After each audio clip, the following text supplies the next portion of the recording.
Psalm 138:2 says, I bow down towards your holy temple and give thanks to your name for your steadfast love and your faithfulness, for you have exalted above all things your name and your word.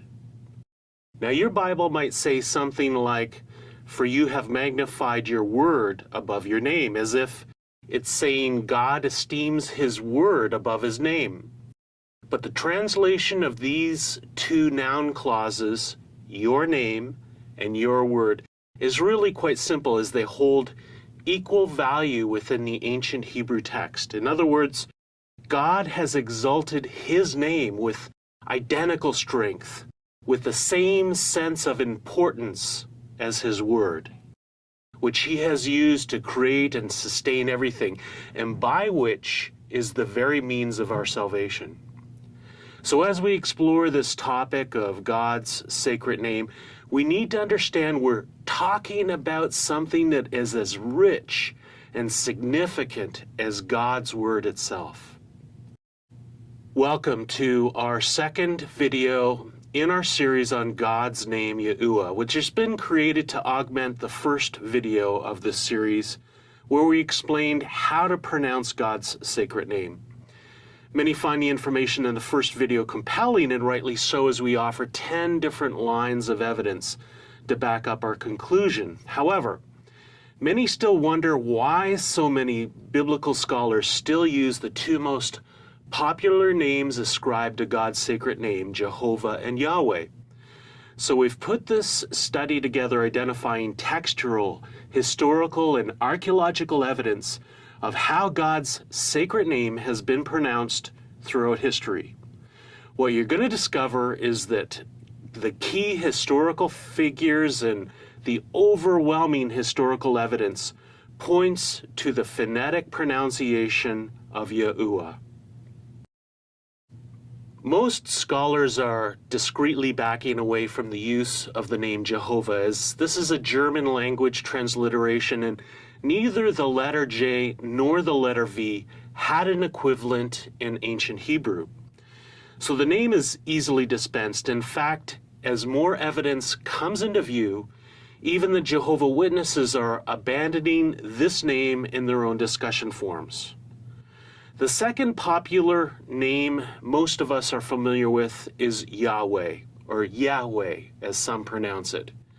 This name is actually very recent, first appearing about 150 years ago and starting to become more prevalent with the Messianic movement within the last 50 years.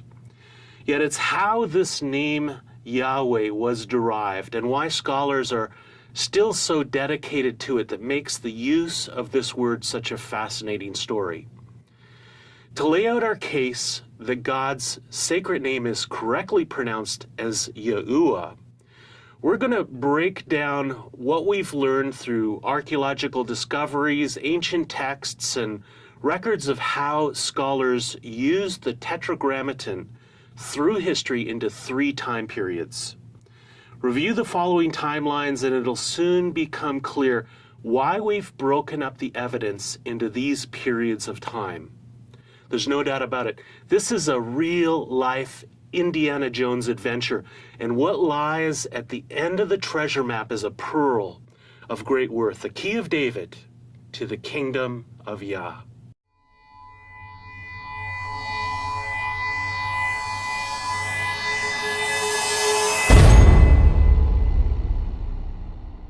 Our first timeline extends through 2,000 years, but it spans through ancient Israel and the early church history, providing us with the most ancient historical evidence to build our case. If you've been through the first video, you know we believe there are institutions and spiritual forces throughout the course of history who are conspiring to obscure God's sacred name. And one of the most effective ways these groups keep God's name obscured and from being used by God's people is by making it seem like it's too complicated for us. Only scholars are qualified to wade through the language of possibilities. And then they tell you that it's impossible for us to really know. Just settle on using the default non-entity name, Lord. But we have a different story to tell. It might be a bit more sophisticated than, let's say, grade 3 math, but it's really not that complicated. Start by selecting the information links just below and begin exploring this fascinating study. We'll make a few comments to tie this information together once you've worked through each of these artifacts.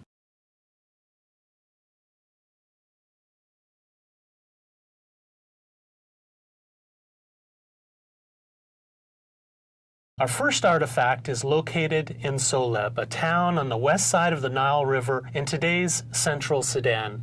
Soleb is the location of an ancient Egyptian temple built by Amenhotep III, who constructed the temple in the image of his great temple at Luxor as a tribute to the Egyptian god Amun-Ra. The site at Soleb is huge, containing a vast necropolis with small tomb chapels decorated with pyramids. And the temple appears to have had some notoriety within ancient Egyptian culture, as it played a central role in some of the Egyptian myths, such as how the eye of Horus was lost in his battle with the god Seth. In one section of Soleb, there's a series of reliefs that speak of captive prisoners, one of which is called the people of Sheshu, who are thought by some to be the Hebrews. Within these reliefs is a 3,400-year-old hieroglyph that appears to contain the oldest archaeological reference to God's sacred name. The sculpture was transcribed by Gerard Jartu of the Association Biblique de Recherche des Ancients Manuscripts in France as Land of the Bedouins, those of Yahuwah. However, the pronunciation of the vowels within these ancient hieroglyphs can be difficult to interpret, and according to the Egyptian semi-consonant standard alphabet, the name could confidently be translated as Yahuwah, which is extraordinarily close to our representation of Yahuwah.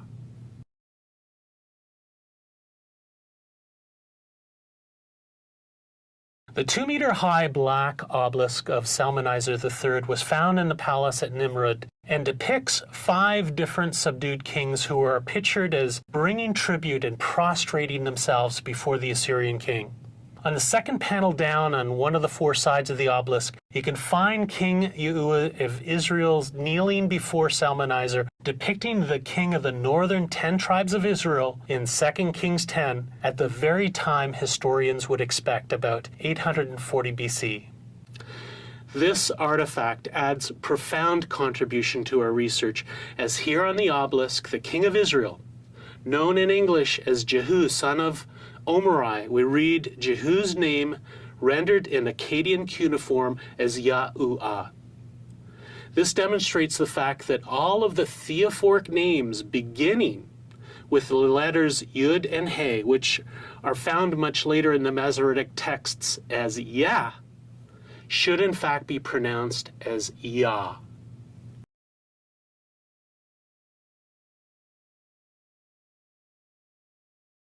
The Mauritius documents represent approximately 900 tablets that were discovered in 1893 by John Henry Hayes in southern ancient Babylonia. The Mauritius family were Jews who had become a prominent Mesopotamian banking family, central to the region's economy for about 150 years. About 730 of the tablets were from the banking house of Marashu and survived because they were placed in clay jars and were sealed with asphalt. About 8% of the Marashu family's banking clients can be identified as Jews from their names, and many of these names are theophoric, meaning they have God's sacred name in them. The names in these texts demonstrate that the Tetragrammaton would have been pronounced as Yahu in Aramaic. However, the He in Aramaic is silent, which proves that the Yud, He, Wah theophoric element in the end of the Old Testament names in the Masoretic texts had actually retained their fidelity over 1,500 years and should in fact be sounded out in the identical fashion as Yahu.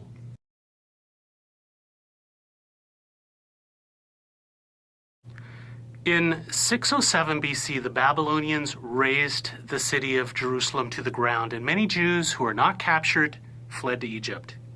In 2 Kings 25:26, we read, "Then all of the people, both small and great, and the captains of the forces arose and went to Egypt, for they were afraid of the Babylonians."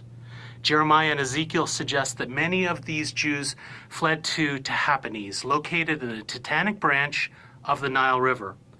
But some of these Jews would travel south along the Nile River and establish a colony on Elephantine Island, Egypt's southern outpost at the border of Nubia, where these Jews actually built a replica of Solomon's temple. The dry soil here is ideal for preserving documents, and hundreds of papaya have been found here written in Heretic, Demonic Egyptian, Aramaic, Greek, Latin, and Coptic. Among these, a number of letters from this Elephantine Jewish community recorded in Aramaic have survived, including a letter with instructions regarding the observance of Passover, but most of their letters centered around requests to rebuild their temple. The chief priest of a temple dedicated to the Egyptian god Qumran on this same island had troops come and destroy the Jews' temple. So Yedaniah, a Jewish leader of the colony, petitioned the Persian governor of Judah for permission to rebuild. The Egyptian god Qumran was always fashioned in the form of a ram, so these Egyptians may have been just a little bit miffed that the Jews claimed their god was the only true god, and they actually sacrificed sheep to him in their temple. Regardless of the reason for the dispute, the Jewish documents always recorded the name of God as Yahuwah in Aramaic. In one passage of the petition, they wrote, "Let a letter be sent from you to them concerning the temple of the god Yahuwah, to construct it in the fortress of Yeb. And you will have honor before Yahuwah, the God of the heavens."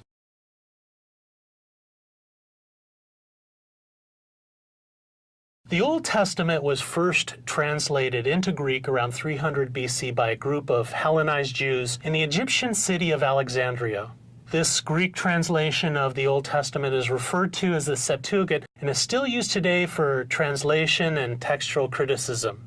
Scholars initially believed that the translators of the Septuagint always used the Greek term kurios, or Lord, in place of the Tetragrammaton, suggesting that the Jewish scribes who wrote the Septuagint believed that God's sacred name could therefore be substituted for the English term Lord. However, as earlier versions of the Septuagint started to be found, it became apparent that these earliest versions retained all of the references to God's sacred name in ancient Hebrew letters. The examples of the Septuagint with God's sacred name rendered as kurios were produced later than 300 AD. There are also some copies of the Septuagint in which the Tetragrammaton is rendered with the Greek letters iota, alpha, and omega. As a genuine effort to transliterate the Tetragrammaton, this would mean that these scribes would have pronounced God's sacred name as Ehu or Yahu, exactly as the Assyrian and Babylonian evidence demonstrate.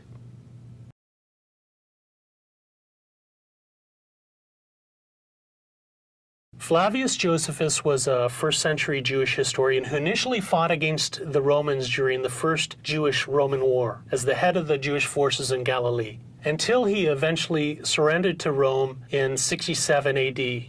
The Roman forces were led by a Roman general called Vespasian, and Josephus told Vespasian that the Jewish messianic prophecies that started their conflict made a prediction that Vespasian would eventually be elevated to the position of the Roman emperor. So Vespasian favored Josephus and kept him around as an interpreter. When Vespasian actually became the emperor of Rome in 67 AD, he granted Josephus his freedom. Josephus then began detailing the history of the Jews in the two books, The Jewish War and Antiquities of the Jews. These two books would one day become widely read through Europe, second only to the Bible in their popularity. They're an invaluable eyewitness to the monumentous turning points in Judaism, Christianity, and Western civilization.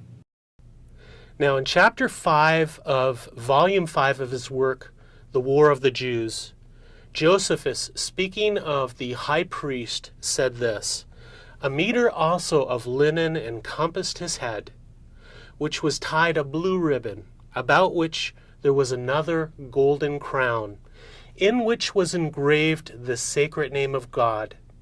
It consists of 4 vowels. So, all 4 letters in God's sacred name were expressed in their vowel forms. Discoveries at the Dead Sea community of Qumran reveal the phonetic sounds of the alternate vowels in ancient Hebrew. When these letters for God's sacred name are pronounced out together in their vowel forms, they would be pronounced as Yahuwah or Yahuwah.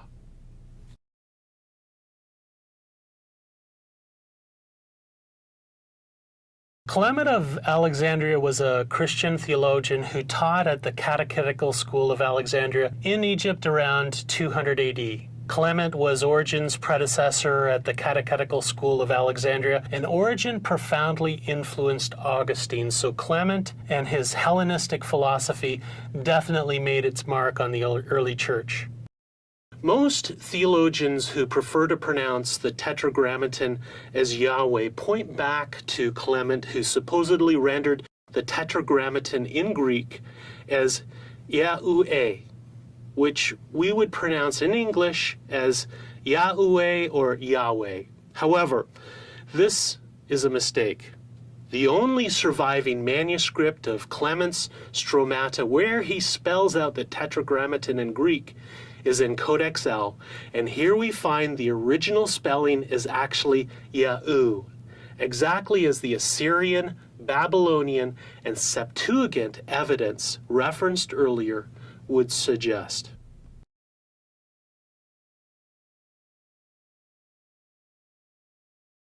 Severus, Patriarch of Antioch, is considered one of the founders of the Syriac Orthodox Church.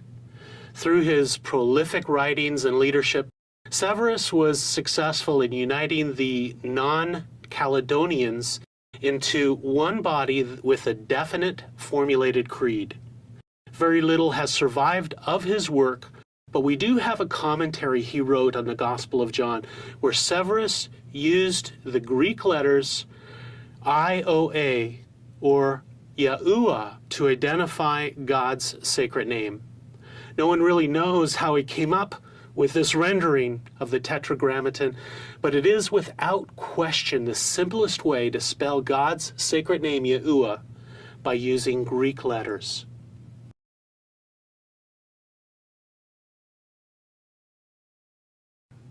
We've cited archaeological examples of the divine name written out in ancient Egyptian hieroglyphics, Akkadian cuneiform, Babylonian cuneiform, Aramaic, Koine Greek, and Hebrew, all of which point to the phonetic sounding of God's sacred name as Yahuwah or Yahu. Aramaic had no way of replicating the final hey or h sound, so the Marashu and Elephantine communities rendered the Tetragrammaton as Yahu, which then appears to be emulated by early Greek examples in the Septuagint and Clement of Alexandria. It's possible that this phonetic rendering of Yahu, identifying God's sacred name, fell out of favor among the early church fathers because the Gnostic cults often used the Greek iota, alpha, omega, or Yahu form to identify the first demiurge, or God. However, if you buy into Carl B. Smith's thesis, found in his book, No Longer Jews, that early Gnostics were all just disenfranchised Jews who turned to mysticism after being expelled from their homeland by the Romans, in much the same way that many of the Western secular Jews became immersed in the New Age after the Jewish Holocaust, the plethora of Gnostic literature, which uses Yehu, to identify God, actually adds another layer of evidence, confirming that the first three letters of the Tetragrammaton should be sounded out as Yehu. But we want to go back to the ancient Hebrew sources and pronounce all four letters of God's sacred name. And we tie these language forms together with the evidence from our next timeline. The case for God's sacred name being Yahuwah becomes absolutely compelling.